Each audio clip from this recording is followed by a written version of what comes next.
Newton 3. Belleza dinámica.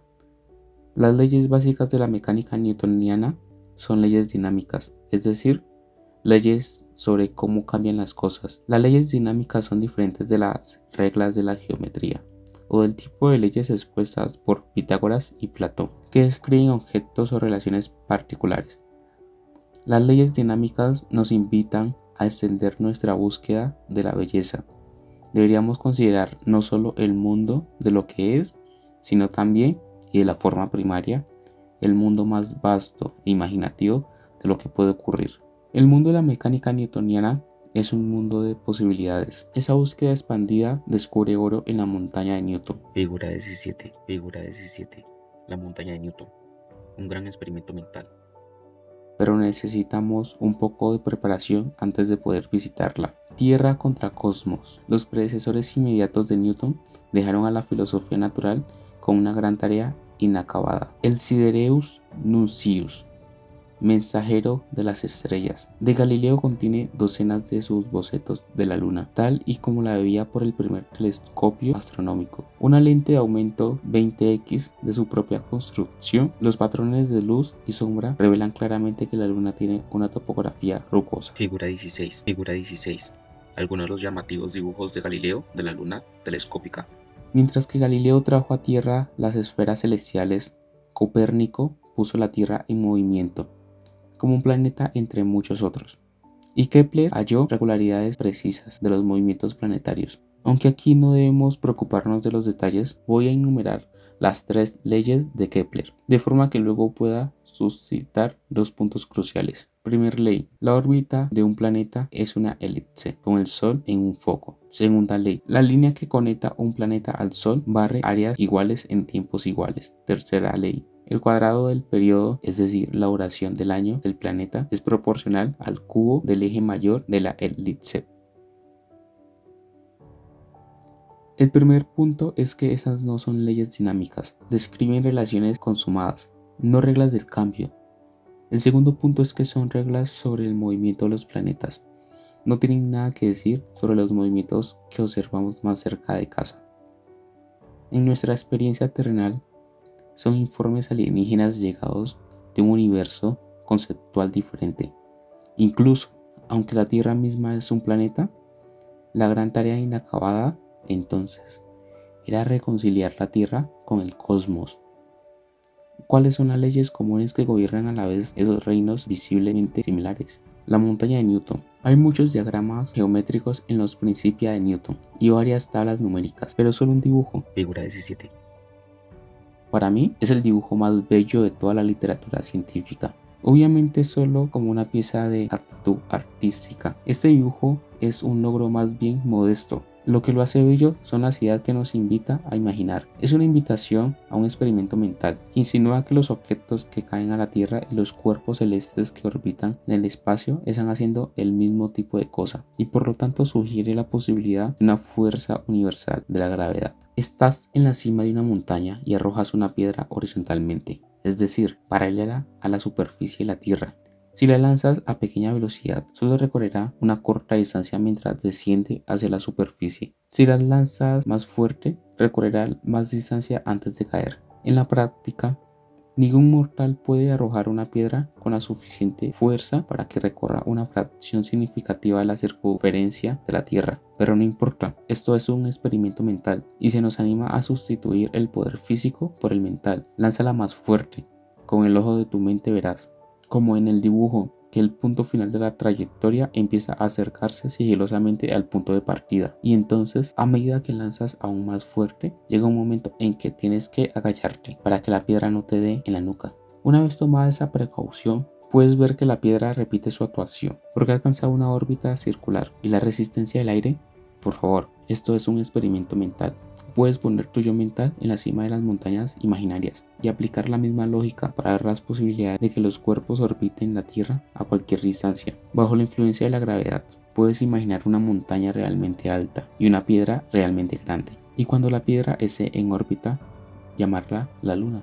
He hablado del cuerpo de la figura como si fuera la Tierra, pero está dibujado como una idealización, con unos rasgos de superficie vagamente definidos y una montaña de proporciones poco realistas. La clave aquí es precisamente que el cuerpo no tiene por qué ser la Tierra. El mismo experimento mental puede aplicarse al Sol y explicar cómo la gravedad del Sol mantiene a los planetas en sus órbitas, o a Júpiter, explicando cómo la gravedad de Júpiter mantiene las lunas galileanas en sus órbitas. La idea de la gravedad universal que actúa entre cuerpos de toda clase lleva este experimento mental mucho más allá de donde nosotros, o Newton, tenemos derecho a extrapolar el tipo de experiencia diaria. Una piedra que cae al suelo que nos lanzó a este viaje de la imaginación. Los experimentos mentales no prueban nada, pero pueden indicar caminos fructíferos que merece la pena seguir con una investigación más cuidadosa. Si el resultado imaginado de un experimento mental parece lógico, eso es bueno. Si es bello, eso es mejor aún. Y si obtienes de él más de lo que pusiste, mejor que mejor. La montaña de Newton lo tiene todo.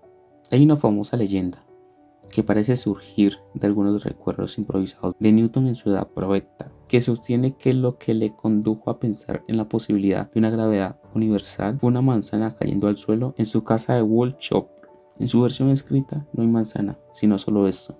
Empecé a pensar en la gravedad extendiéndose a la órbita de la Luna, y habiendo hallado cómo estimar la fuerza con que un cuerpo que giraba dentro de una esfera presiona la superficie de la esfera, de la regla de Kepler sobre los tiempos periódicos de los planetas. Deduje que las fuerzas que mantienen los planetas en sus órbitas deben ser recíprocamente como los cuadrados de sus distancias a los centros sobre los que giran. Y así comparé la fuerza requerida para mantener la Luna en su órbita con la fuerza de la gravedad en la superficie de la Tierra, y hallé que responden muy cerca. Fuera o no su pensamiento estimulado por la caída de una manzana, ese fenómeno en sí mismo no podría dar mucho que pensar. Yo creo que lo más probable es que algo parecido a la montaña de Newton fuera la percepción que convirtió la gravedad universal para Newton en una visión persuasiva. También creo que existe una trayectoria posible que comienza con el pensamiento de la manzana como un destello de entendimiento y conduce al pensamiento de la montaña como un desarrollo. La idea es simple pero muy bonita. Si pensamos la influencia de la Tierra se extiende a la esfera de la Luna mediante la gravedad. Como una explicación de la órbita de la Luna, estamos asumiendo que una conexión entre dos tipos de movimientos que parecen muy diferentes, la gravedad, observada desde la Tierra, mirando manzanas, digamos, es un proceso de caída hacia el centro de la Tierra. El movimiento de la Luna orbitando sobre la Tierra es, a primera vista, algo enteramente distinto. La clave del experimento mental de la montaña, sin embargo, es mostrar que el movimiento orbital es un proceso de caída constante, pero desde el punto de vista de la piedra hacia un objeto móvil, y se puede ver en el dibujo que cada punto de la órbita circular, la velocidad de la piedra es paralela a la superficie de la Tierra, es decir, es localmente horizontal, mientras que la curvatura de la órbita que va hacia adentro se va doblando hacia la superficie. Una vez hemos visto desde nuestro punto de vista en la cima de la montaña que orbitar es una forma de caer. Podemos conectar la Luna a la manzana, el tiempo como dimensión. Incluso los mejores experimentos mentales no prueban nada. Ante nosotros se abre un viaje que conduce desde la visión de la montaña de Newton al tipo de teoría matemática precisa al que él aspiraba. Es un viaje a través de una nueva dimensión, el tiempo. Imaginado de nuevo, las curvas como el dibujo de la montaña de Newton son trayectorias. Cada una es una colección de puntos ocupados por un cuerpo, nuestra piedra. A tiempos sucesivos, ellas mismas no son, desde luego, cuerpos en el espacio, ni objetos físicos en ningún obvio sentido directo. Y aún así, las trayectorias definen objetos geométricos. Y las trayectorias son, como veremos, fundamentales para comprender la física del movimiento, para apreciarlas de forma adecuada. Vamos a darle un hogar. Una trayectoria contiene información sobre el movimiento de un cuerpo, pero de la simple curva no podemos inferir cuándo pasó el cuerpo por cada parte. Podríamos poner marcas temporales a lo largo de los puntos de la curva, restaurando así la información perdida, pero eso se vuelve muy incómodo si queremos considerar varias trayectorias a la vez, porque cualquier tiempo corresponde a un batiburrillo de puntos, uno en cada trayectoria, con sus patrones desviándose al pasar el tiempo. Un procedimiento mejor es considerar al tiempo como otra dimensión. Las trayectorias tienen su hogar natural en el universo conceptual ampliado que resulta el espacio-tiempo. Para plantear la naturaleza esencial de ese profundo remodelado, revisitemos una situación más simple que la montaña de Newton. ¿Cómo es la carrera paradójica entre Aquiles y la tortuga? En primer lugar, date cuenta de que en este cuento las trayectorias en el espacio no son más que dos líneas rectas parcialmente solapantes. Algo no muy informativo. Ascendiendo al punto de vista del espacio-tiempo, podemos remirar la carrera entre Aquiles y la tortuga de un modo que haga más justicia a su carrera y por extensión al movimiento en general.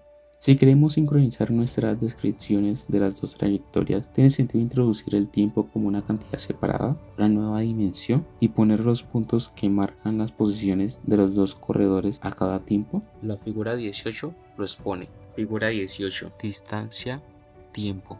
A medida de que el tiempo progresa hacia la derecha, tanto Aquiles como la tortuga avanza por la pista, que aquí se representa hacia arriba. La trayectoria de Aquiles es más empinada, porque él cubre una mayor distancia en un intervalo dado de tiempo. Aquí el tiempo se ha convertido en una dimensión hecha y derecha, al mismo nivel que la distancia, es decir, el espacio. En esta figura, la estructura lógica del argumento de Zenón se expone al desnudo, y la paradoja se disipa. En el espacio-tiempo, las dos trayectorias, una más empinada que la otra, no pueden evitar cruzarse.